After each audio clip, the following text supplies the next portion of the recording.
On l'appelait Mougli au quartier parce qu'il ne portait pas de chaussures. Il n'aimait pas porter des chaussures. La grand-mère aimait prier tous les matins à 6 h avant d'aller travailler au HR. Elle aimait prier tous les matins. Donc il fallait qu'on soit là à 6 h, 7 h du matin, faire la prière avant qu'elle puisse partir.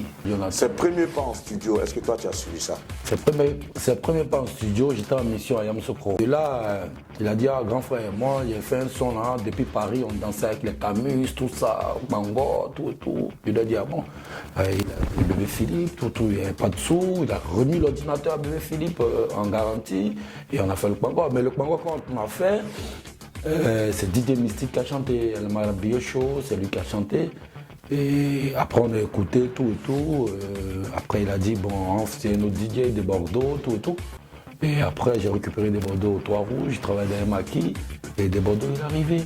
Voilà, après il est arrivé par rapport à Jagen, tout et tout. Et c'est comme ça, hein, on a commencé à bosser. Pendant ce temps, Olo, lui, il travaillait dans un maquis, dans une boîte, un bar qu'on appelle La Fleur.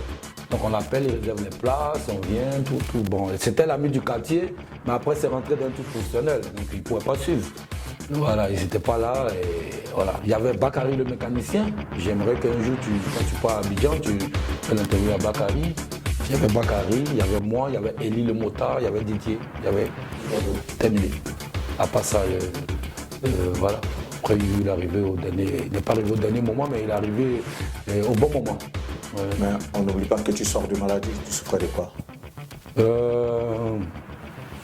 Depuis 1 an, depuis 2 ans, je dis 3 ans, après les funérailles de Didier Arafat, j'ai commencé à ne plus bien me sentir. Ils m'ont dit, monsieur, il y a un truc, vous avez un truc, il faut qu'on vous opère, sinon vous allez perdre la vie. Vous n'avez pas une semaine à vivre.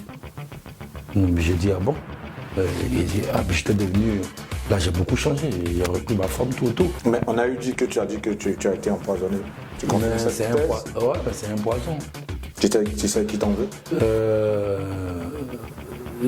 Je sais.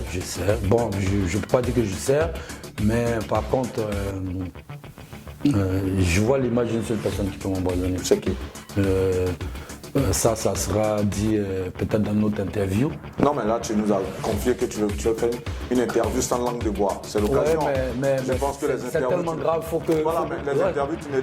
Non, mais si aujourd'hui tu te dis que non, c'est la personne que toi tu as en tête et que c'est cette personne, bah, dis-nous. Non, je veux vous. Pourquoi est-ce que la personne pourrait t'en vouloir?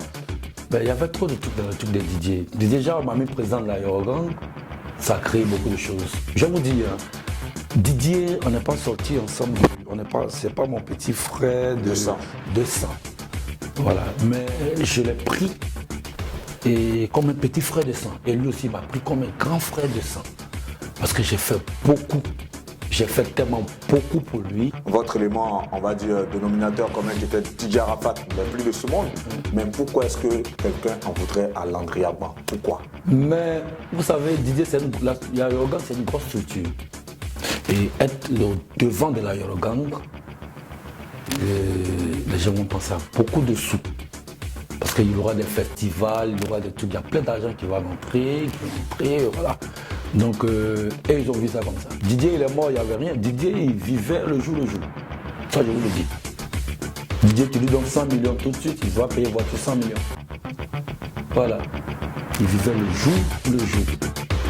Quand on lui fait un virement de 80 millions, 60 millions dans son compte, matin, il est devant la banque. Il a son sac à dos, il ramasse tout, il va laisser peut-être 1 million dedans et puis allez, basta, il s'achète une autre voiture et il vivait le jour. On dirait qu'il savait. Ça, c'est des confidences que tu nous fais, justement. Oui. C'est clair que son héritage a toujours posé débat. Oui. Tu veux dire que là, Arafat n'a rien laissé? Il a un terrain à Sini. Il a un terrain à Sini. Il a comment on appelle ça? Il avait commencé à payer la maison là, où il vivait, tout et tout. Cette maison, justement, elle appartenait à qui? Ouais, c'est un monsieur. Voilà, c'est un monsieur, la maison était un monsieur. Et ça lui appartenait. Et voilà, après, à force de payer, Didier a voulu acheter la maison.